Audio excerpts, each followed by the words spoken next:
now. Please help us answer the question then. Who really does belong on a live streaming video today? Oh, that's a tricky question. I'm going to say, here's what I'm going to say as an answer. Anybody who chooses to, and not everyone will make the choice to go live or to be on camera. But for those of you who choose to, even if you're a little afraid, it's still an option for you. It's worth a try. I had to bring you onto the show to talk about going on camera, live streaming, and live streaming like a boss, because you're the person who does it. You do it so well, and you help others do it as well. But not just for the sake of going on camera, but to do it in a business-like way, in a professional way that monetizes the whole activity. And that's what we want to get into here. But before we do, Tanya, you've been around, you've got some background. Just fill us in a little bit about your overall background, pre-internet days, if you like, and everything that you've done. Help us to understand a little bit more about Tanya Smith. Okay, so you don't want me to tell you everything because it's a lot. We'll be here all night, Mike, but I can give a little bit of an overview and just say I'll start by doing a little bit of the pre-video days, if that helps. Yeah. Because I think people often assume if you show up on camera like you and I do, that we've been doing it since birth. And that's absolutely not the truth. I was the person probably maybe close to 10 years ago now who would always say, never put me on camera. Don't ever put me on camera. And what I chose to do even then, back then, is to record my voice, but over slides. I even had a cartoon caricature made of myself so that could be on camera instead of me. And you just hear my voice doing internet reviews and reviews of different apps. But I started this because I actually was looking at opportunities to do a little something different. I had been in business already for almost 10 years, and I started in the space of audio. And so I was doing blog talk radio. I don't know if there are any people who are out there that know. You remember? Oh, yes, yes. Okay, so I did blog talk radio, and I did an abundance of other different types of things, that telesummits with audio. I even have my own CD set of a summit that I did. All of those things. And I wasn't really afraid to speak or to talk about what I know, but I was not necessarily someone who wanted to be on camera. I didn't want to be judged. I'm very much an introvert. So it just wasn't a natural, or at least at the time, I didn't believe that it was a natural gift for me to be able to just jump on video and talk to people. Now, going back even further than that, Mike, I'm a mother and a mother of 2 daughters. And prior to doing anything in business at all, I was a corporate girl. I still am a corporate girl. And I was doing training for a major company, instructional design, that type of thing. But again, not video. The way that I got into business, I had just had my first child and I had moved to Dallas, Texas. And a woman approached me in the mall and she said, "How would you like to have freedom?" And at the time, I just kind of laughed at her because I'm pushing this baby carriage and I'm just thinking freedom, because at the time, my husband and I were living apart since he couldn't get here due to 9/11. He was having some trouble getting transferred here. We had just moved. And what ended up happening is I took her up on her offer, which was a marketing. I'm just going to say, if you know anything about Dallas, pink cars are the thing. Okay. Saying that more, you attended an Amway meeting, but I'm with you, don't worry, because I think we've all had the "would you like freedom" pitch given to us. Yes. And you know what? It was an excellent opportunity for me to see something beyond the corporate golden handcuffs, as they call it. It was a chance for me to see that I actually had the ability to create a business for myself. And that was something I had never thought of before then. So there's a lot more, but I'll start with that. All right. Look, that gives us plenty of hooks to hang something on. And so, all right. So we've got some corporate background. We've got some training in the corporate world background. We've got the business nuances. We've dipped our toes. I don't know how deep you and your husband went into the pool of direct marketing and so on, and the pink cars and so forth. I see you've still got a bit of big pink happening in the background, so there's still a bit of influence there.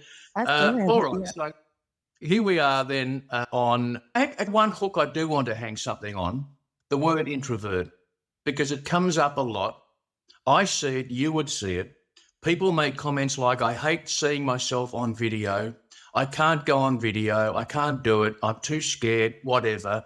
I'm neurodivergent. I hear a lot of different terminologies that sound to me like, for them, valid reasons why not, but are they all valid reasons why not in your experience? It's always valid if it's something you believe in. I'll never question anybody's personal beliefs. What I will say is that you have to question personally whether or not it's something that is a limiting belief that's actually not real.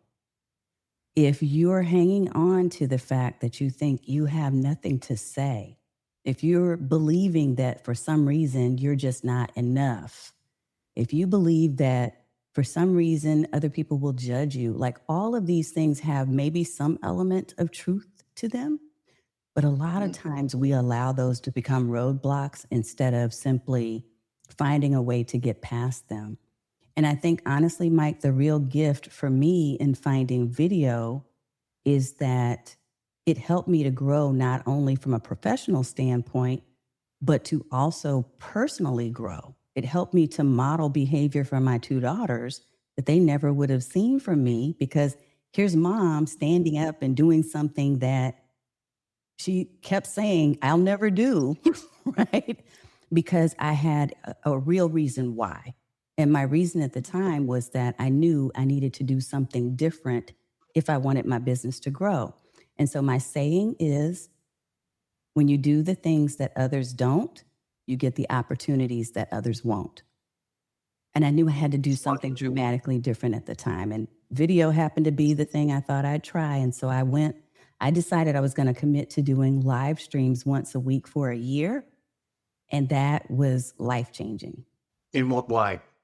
It was life-changing in that it created opportunities for the personal growth that I'm talking about, because initially, so check this out, because a lot of you, especially if you have not done video, one of the biggest fears that we have is that no one will show up, right? We think no one will show up. And no one was showing up, which is why I had to give myself that runway of a year, because I know myself when it comes to exercise. I know myself when it comes to any type of habit. There's no way I'm going to create the habit simply by doing it a couple of times. I knew I needed to give myself the runway. And so after several weeks, actually, I started seeing different people pop up here and there. And the thing that was really transformational, Mike, was one day when I decided, you know what, I'm not going to do this live because nobody's going to miss me. And I didn't go live. And someone reached out in my inbox and asked, what happened? Are you okay? Where are you? Yes. Cool. Personal growth, professional growth. I started getting speaking opportunities. I started having people reach out for assistance and support and to invest in my services and programs. And I started to have people ask for a community, which I thought that I'm not a networker. I'm not someone who manages communities, but it ended up that I was. I wouldn't have known all of that had I not done the live streams. Such an inspiration. And so we're talking with, and we acknowledge our Tanya viewers who are with us. Thank you for joining us live. And for those watching the replay or listening to the audio on one of the podcast channels, thank you. And we're with Tanya Smith, the Stream Like a Boss. Now, you trademarked that, didn't you? Stream Like a Boss, because you didn't want anybody else to be the boss. That's right. I didn't want anybody else to be streamed like a boss. That's exactly right. So astuteness goes a long way. We've got a bit of an idea of the background. Excuse me for looking down, Tanya, and also guest viewers, because I've got some notes here, because I don't like to wing it and stuff it up for the sake of the viewers. I want to give them value. Okay, background, yes. Oh, yes. Okay, before we get into some itty-bitties that might help our viewers who want to stream, go on camera, haven't done it yet. So let's think of the first timer. But before we get there, let's just acknowledge your presence online. So you're all over the internet. Let me just say, I think they should call the internet the Tanya Smith from now on, because you're on Facebook, YouTube. I've got you, etc. Without going all the podcast channels. So how prominent are you on YouTube? You've got 3,000 subscribers and 800. I do want to just mention here, if I may, Tanya, if you'll just allow me this. Sure. That profile image of yours isn't an image on your Facebook profile. It's a little 5-second video. Not only are you streaming like a boss, but you're showing up on Tanya. Hose me down, will you? How did you do that? So there's a way. It's so funny. First of all, you've done your homework, which I'm just sitting here in awe that you know all of those things, but I appreciate it and I'm flattered. The profile image, actually, I just had the headshot, and there's a way for you to animate your photos, right? And so when you upload a GIF file, some people call it GIF, GIF, you can upload animated GIFs to Facebook as your profile. So that's what I did. That's all. It's not just that's all, because this is a point of difference when you look at your Facebook page and see that little 5-second print attractive video of you with a head tilt, and it just stands out and it makes a difference. And that's and I want you to talk about this now, coming back to video, and for our viewers who may be first timers who are about to go on camera and face the fear, because you talk about the difference that video can help present you to your audience, your followers, your subscribers, the depth and scope of you that just the written word can't provide. Speak to that for us, please, Tanya. This is the thing that I think really differentiates those who do video. It is that you are willing to be vulnerable. And because of that willingness to be vulnerable and to have a heart for serving others, because what I realized really is that video is not about me at all. It's really about people on the other side of the camera. It's about the people who are receiving and consuming the information. But the thing that is so powerful is that you have a 3D, like you have a full expression of who that person is.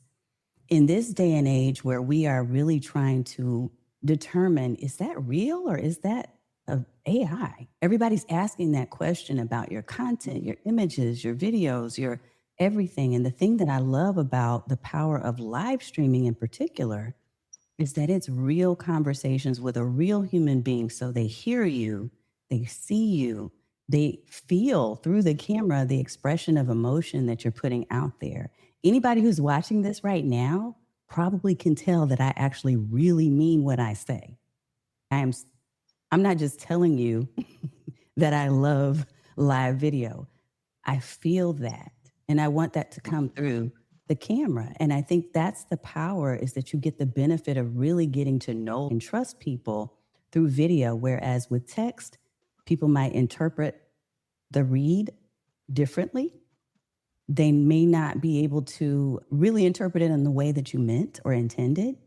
And also the repurposing value of video is just tremendous, because you have the opportunity to take the transcript and to turn that into something, to turn the video itself into something, to have imagery from it. There's all kinds of things you can do with video, and particularly, again, live, because I love the human to human interaction that we have.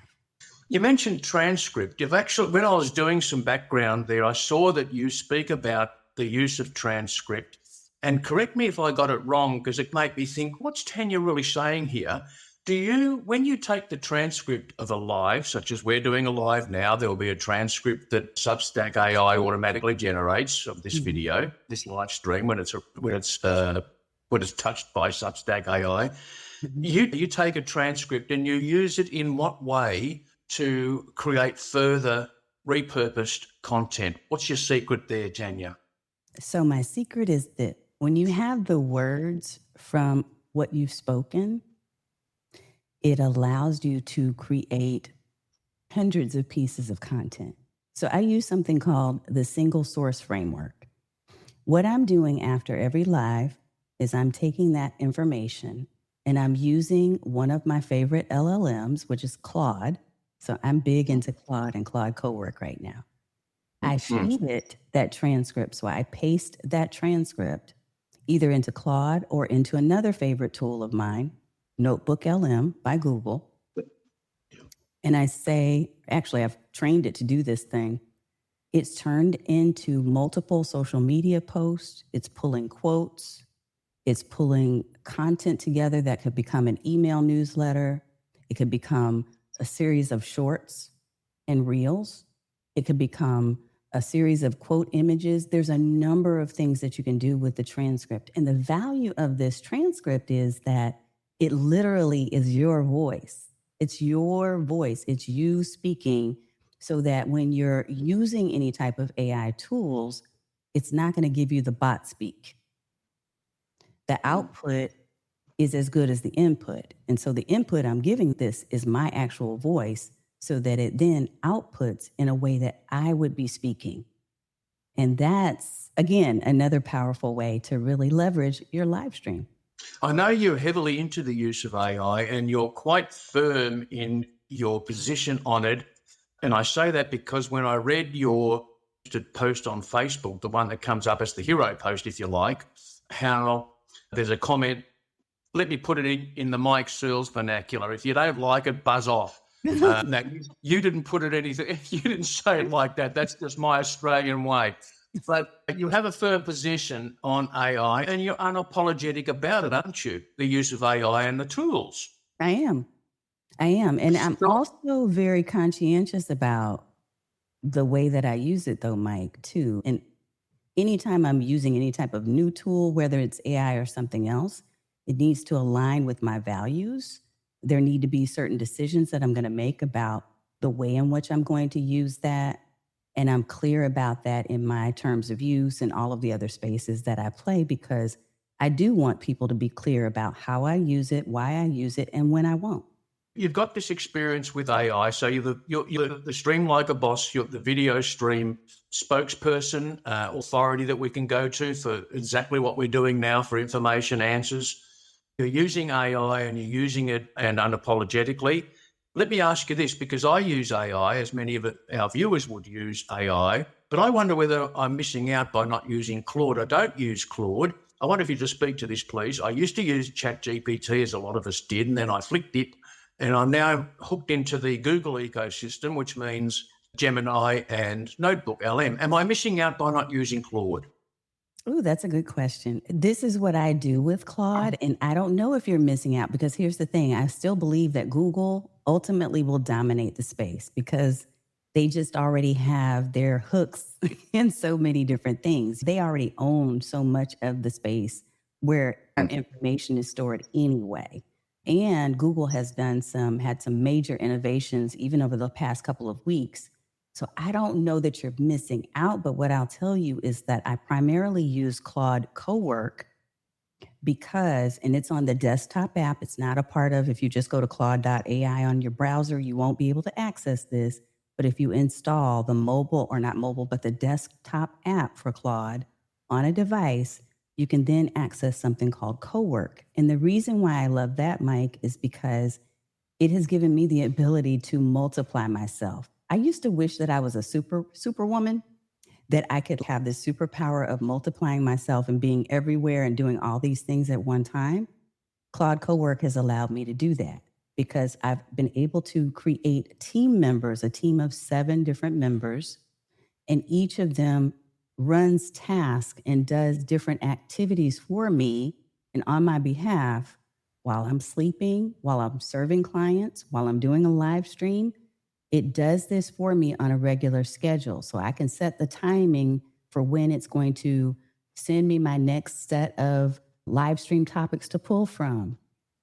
I have a bookkeeper who's reviewing different expenses. Now, all of these things are connected to other platforms, such as my Google Calendar, my Gmail, etc.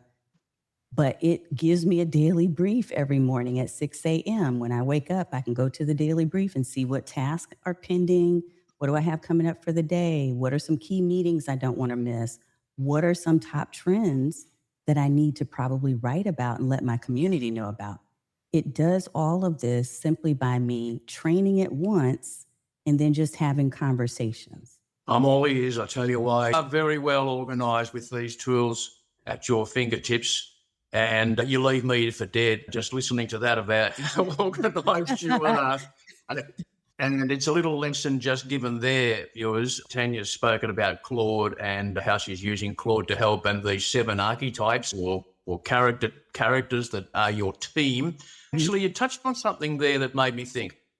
So when you go on, no, not now so much. When you started doing live, so okay, we had the picture of Tanya being the introvert who would do audio because comfortable doing audio, and you had your cartoon characters voicing the voiceover for the cartoon characters. Sounds very cute. I've got to have a look at one of those one day. So, okay, and then fast forward, you do your light, you start doing camera work. Then or even now, where I'm going here is alter ego and the performing persona. When you show up on camera in front of the lens, looking right into the lens right now, are we seeing only Tanya, or are we seeing and hearing an alter ego or a performing persona? Wow, I have never been asked that. I've done a lot of interviews, Mike, and that is an excellent question. I've never been asked. What I can tell you with all sincerity, and for those people who are in the chat, because I recognize some of those names, what you know is that wherever you see me, whether it's the grocery store, if you see me at a school, if you see me at my corporate office, if you see me on camera, I'm the same person all the time. And that's one of the biggest compliments I always get when I go to these different conferences and networking events. Tanya, you are exactly the same person. You look the same, you talk the same, you are the same person every time I see you on camera. And honestly, I think it's important to me. I know that's not important for everyone, but it's a part of my personality and my value system that I want to be authentic and transparent. And I want people to trust that when I do speak, I'm saying things from the heart. It's genuine and it's real. Very good. I've got it. I think our viewers will get it too. All right, you've got a few signature programs, a few proprietary terminologies, I think we could say, and I'm going to give them to you. I've got a few here, and you can just speak to them and give you a few little explanations. This is the time to pitch if you want to. No pink cars or Amway circles. Okay, the video boss persona, you've just answered to that, so we can strike that off. Shall we take the pen and put a line through that? Okay, the human first creator. I don't want to be led by any tool or AI. I want to always be in the forefront. And I am the type A personality anyway. So I love structure and control of whatever I can control. So I don't believe that we should be handing off our personality and our truths to a bot. It's one of the reasons, Mike, honestly, initially I thought about doing AI video cloning, and I've done a few, like I know how to do it. And at some point, somebody asked me, why don't you just teach that? Why don't you create a workshop and teach that? But for me, it's so important to lead with my human self when it comes to video, since this is the space I play in, that I could not in good conscience outsource that.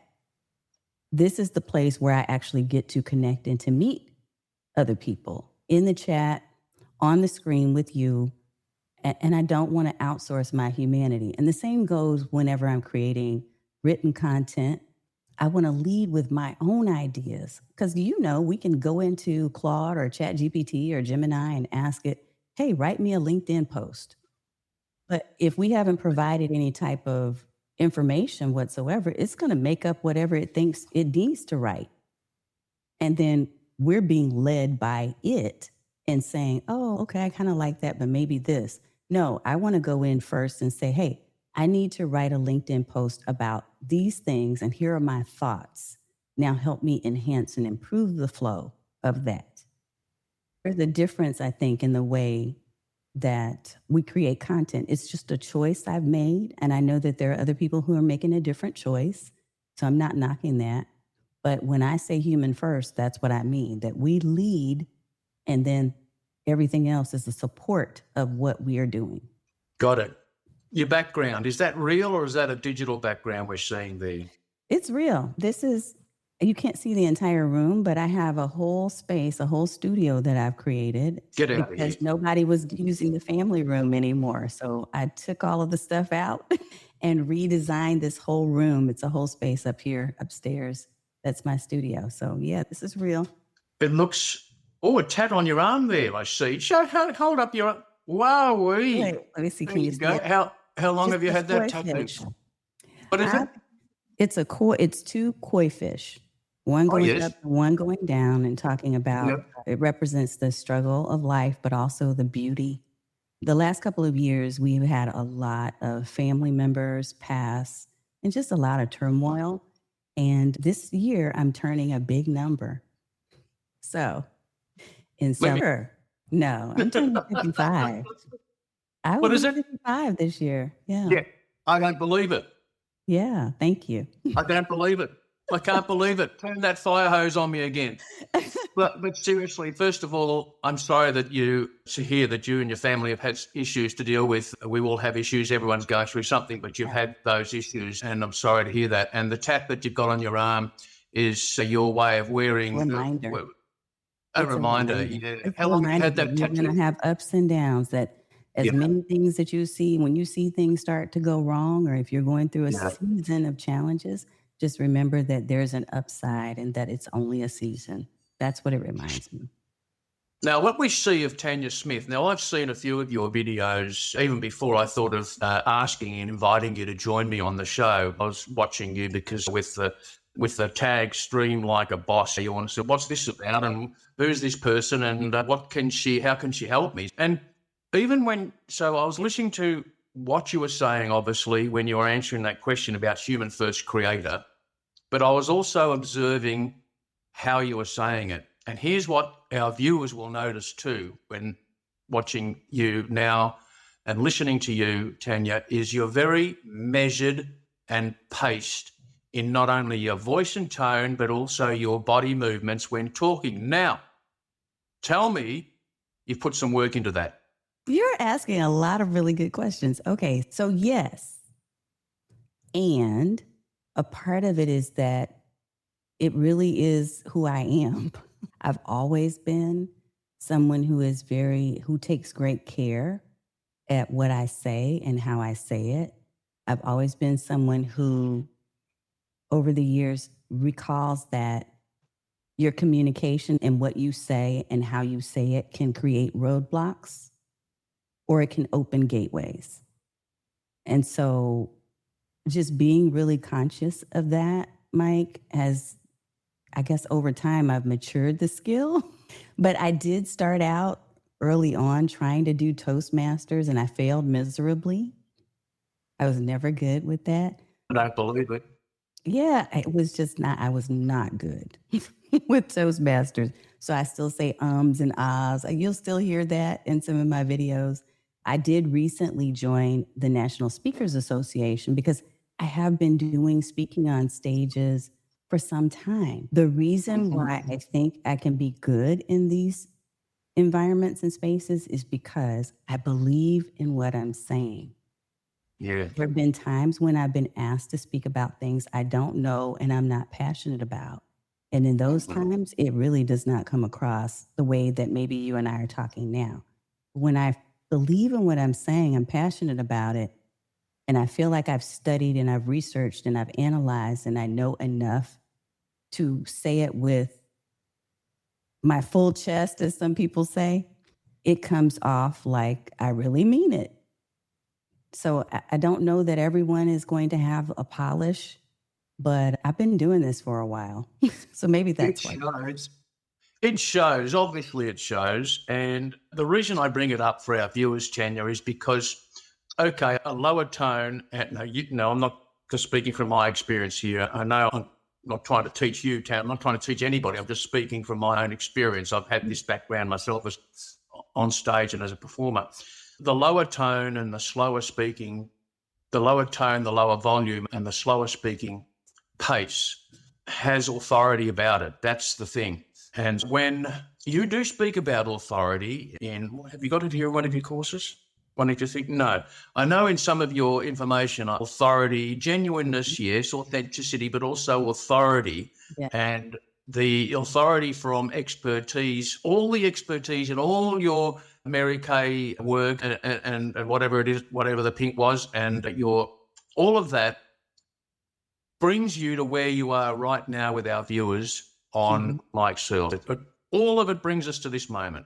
Yes. But as you said, there's not enough time to explain all of that background, and not all viewers will want to know all of the background. They just want to know, what can you do for me today? What can you do for me right now? That's why when we titled this, right, when I titled this, Who Belongs on Video, because I wanted to grab the attention of someone who might be thinking, is video really for... So when somebody says to you, Tanya, either a DM or a reply to an email, or they come up to you at a live event and, Tanya, I want to do it. All right, you've inspired me. I want to do it, but I just don't think I can. What would be your first comment to them?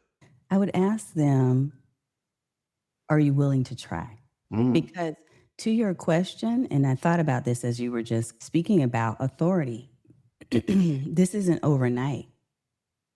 I didn't have the studio overnight.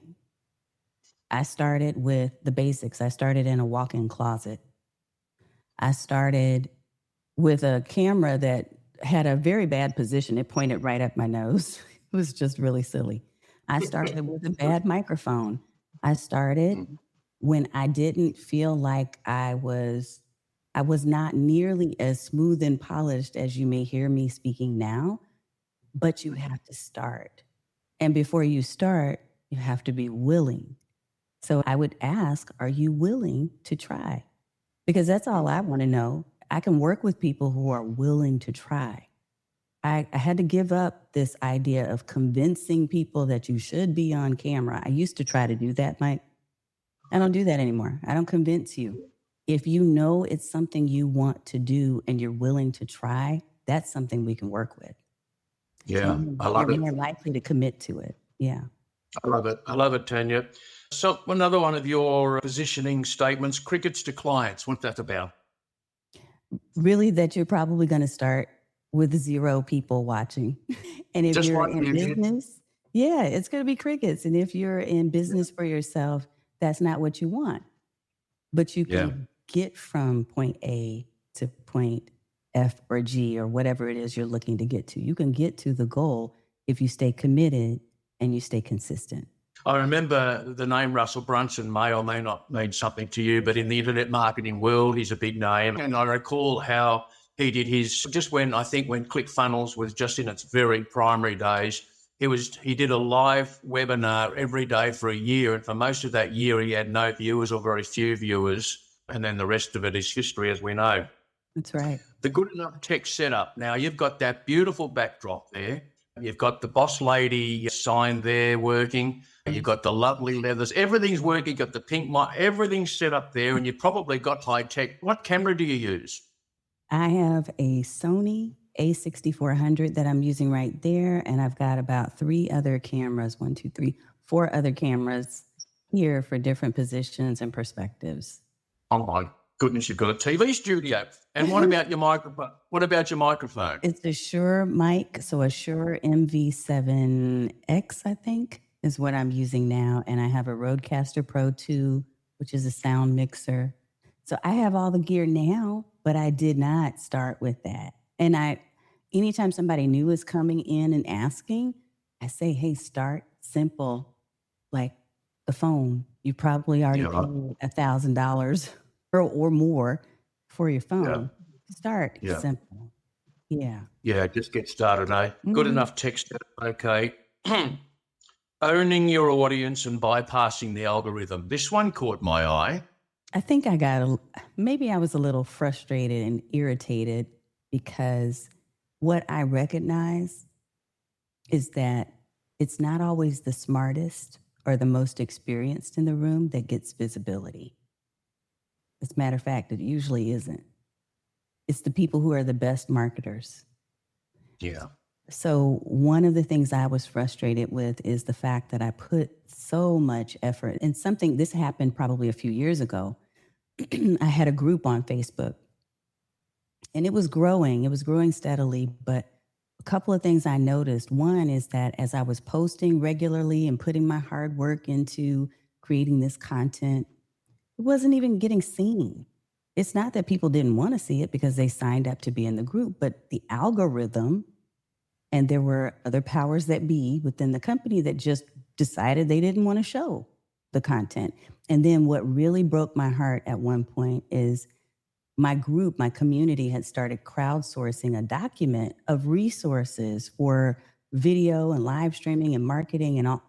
Everybody was contributing to this document and adding links, and it was so awesome. It was incredible. And sadly, I did not back this document up anywhere else. It was inside of Facebook at the time when they gave you the ability to create documents and notes. And one day it just disappeared. No idea where it went to. Reached out to support, and of course, no response. Never got a response. Still to this day, don't know what happened to that. But that was the beginning of the seed for me that I always want to own my spaces. And it honestly, even as I think about Substack too and other spaces like it, yes, it's great that these platforms exist because we get to coexist and to support each other and encourage each other. All of us are out here doing things. You're creating content. I'm creating content. But one of the things that's important to me is that I want the ability to be able to really own the space that I have. I want to own the real estate. I want to be able to sell the community space and platform on my space. I want my own website. I want to be able to back things up. I want support, even if it's me doing the support when I want it. So yeah, I think it's important for all of us to really consider, are we allowing other spaces to control the content and to control our voices? Or are we simply leveraging those spaces as rented land because they all are rented land? Unless you have some type of stock or other ownership in them, they're rented land. And at any given time, they can choose to remove you. They can choose who they show you in front of. The other thing that I really have rebelled against is the idea of posting 500 times a day on every single platform. I made a decision, Mike, that I'm in a season where I don't want to do that. So I'm going to do the things. It's not for me about the volume in this moment, in this time. It is for me about the people that I reach are the right people, and I'm reaching them with the right message at the right time. That's what I pray for. That's what I ask for. And I know that when they show up, that it was a relationship that was meant to be. Yeah. So I like that philosophy. I like that. Thank you. I do like that. And I'm very conscious of the time that you're giving with us and also conscious of our viewers with us at the moment. So we're beginning to close up. Just before I ask the last question or two, where would you like people, we're on Substack and we've got Substackers with us right now. So if they want to know more about you, if they don't already subscribe to you, they'll find you by clicking on a link. But what about elsewhere off the platform? Where would you most want people to connect with you, or how would you want people to connect with you if they're interested in talking with you and perhaps finding out how you can help them? I'll just give one link. And if you go to that link, you'll be able to connect however you choose. It's links.streamlikeaboss.tv. And that way you can choose if you want to follow on YouTube or Instagram or have a coffee chat with me sometime, whatever you want to do. I'll pop that in the show notes as well. Tanya, I think we've covered as much as we can in a short time that we're together on a live stream on Substack. Time always goes very quickly when you're having fun, and I've had some fun with you, and I'm sure our viewers have enjoyed listening to you explain some of the things for the background, how you got to where you are, that beautiful studio, your microphone, your camera, some of those questions I put to you. I did want to ask you about those beautiful AI infographics that you've been publishing. Some of those look, yeah. Two places where I go. Okay, so I'm a huge believer in creating visual information for people. So what I love right now is if I've created a system or a framework or a workflow, or I want to easily explain something, I'm either going to use ChatGPT because the latest version of their images 2.0 is amazing. So that's one. Right. But the other one, here's my real favorite, is Notebook LM. Well, then, Yeah, because with Notebook LM, what you can do, and a lot of people don't think about this, you can click the button and just say, create an infographic, but they give you the ability to customize it. So I have a visual aid. I have a document that I've created that has very specific information about caricatures and the colors, the color scheme that I use.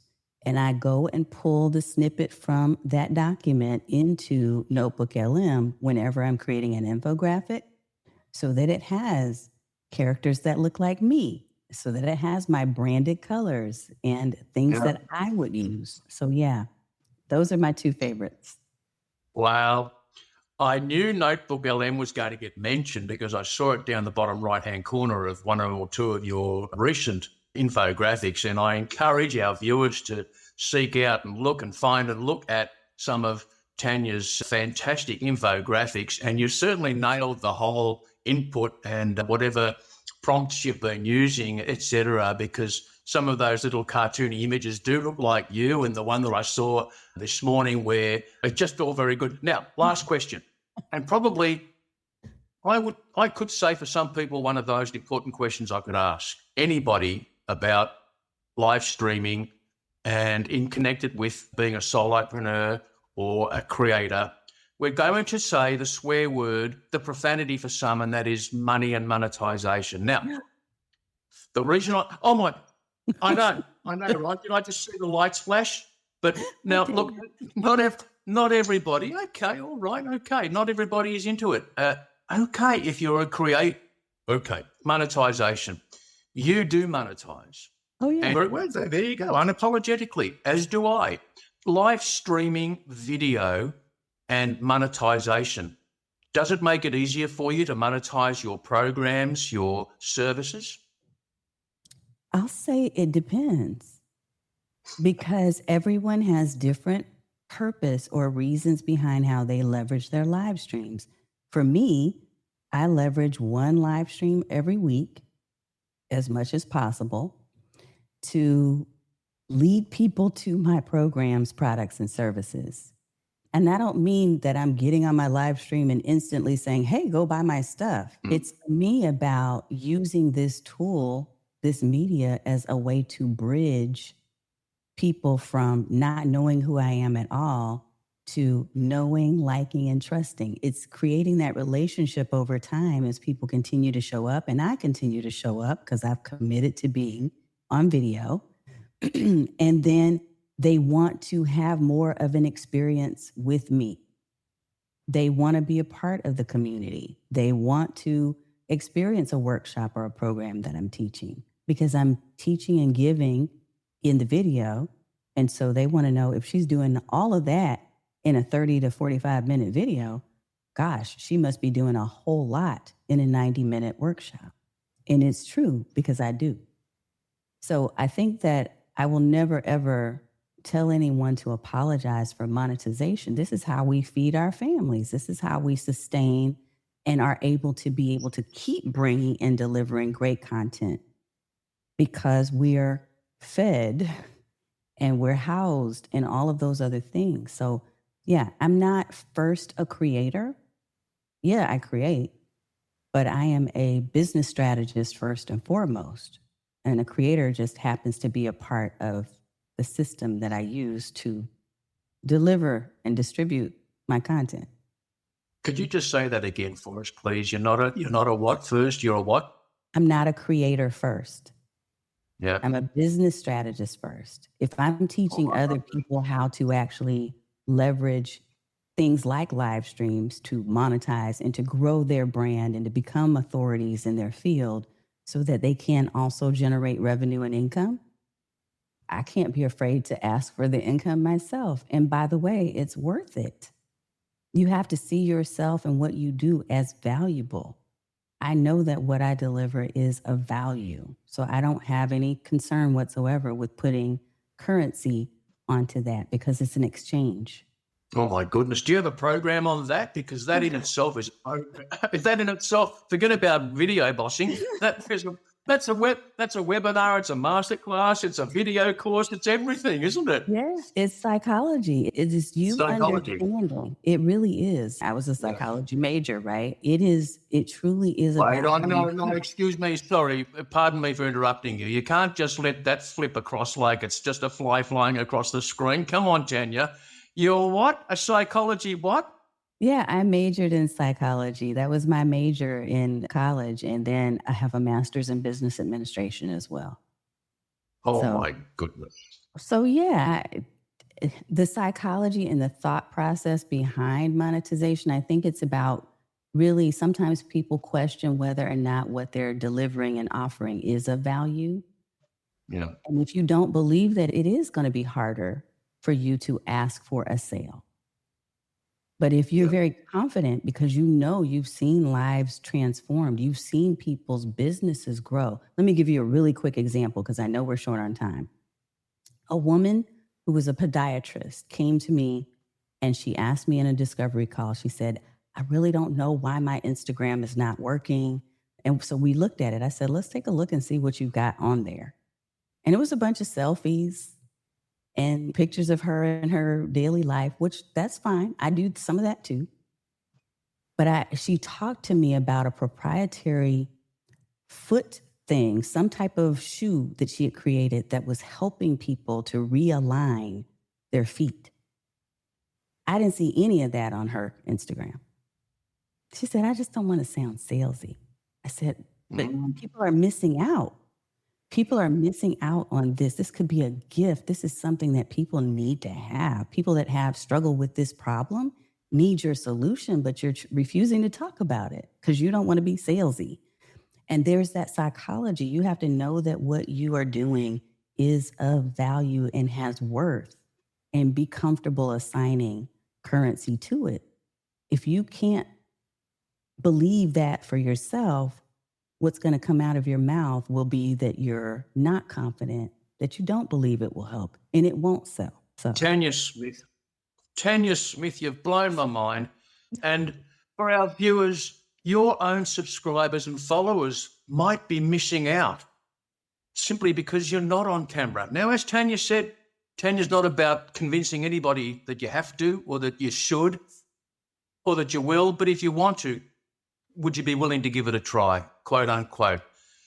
Tanya, I am conscious of the time, especially your time. We do thank you for coming on to the live show here, the Star Maker Show, and sharing yourself, your thoughts, some of your humor, your genuineness, your authority, the whole lot, the whole kit and caboodle. And I'll be including that Linktree link in the show notes where our viewers on the live or the recording can go and find out more about what you have to offer and connect with you if they want to actually ask you about more of your programs and how you can help them directly or as part of a group. Tanya, I'm going to wind it up right now because I know time's valuable and yours is valuable and so is our viewers. So thank you so much, Tanya Smith. Stream like a boss on Substack. Stream like a boss everywhere else on the internet that you care to poke your eyes into. She's there. And it's been a pleasure having you on the show, Tanya. and thank you so much for having me, Mike. It's been my pleasure.